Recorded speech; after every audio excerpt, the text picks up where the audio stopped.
Posible namang matalakay sa Kamara ngayong araw ang tatlong impeachment complaint na isinampa laban naman kay Vice President Sara Duterte. Kung mapag-uusapan sa plenaryo, ay maaari na itong mailipat sa House Committee on Justice upang ischedule ang pagdinig. Magbabalita si Milky Regunan. Abangan kung maisasama ngayong hapon sa order of business ng Kamara ang tatlong impeachment complaints laban kay Vice President Sara Duterte. Kapag mabasa ito sa plenaryo, i-refer na sa House Committee on Justice na pinamumunuan ni Batangas Representative Jervil Luistro para schedule ang hearing.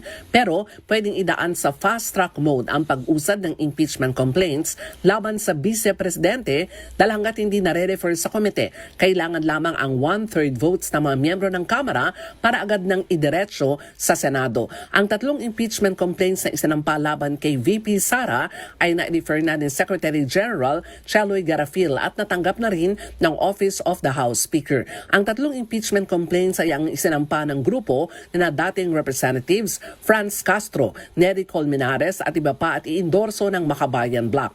Ay ikalawa ay mula sa grupo ng mga civil society organizations sa panguna ni Kiko Aquino D ng Tindig Pilipinas at iendorso ni na Representatives Leila de Lima at Percy Sandanya.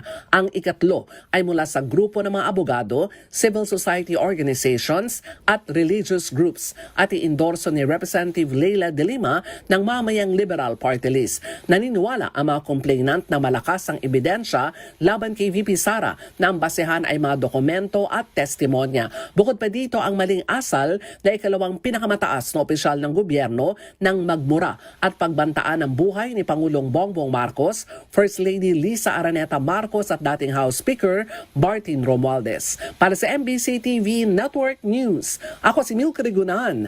Una sa Pilipinas, una sa Pilipino.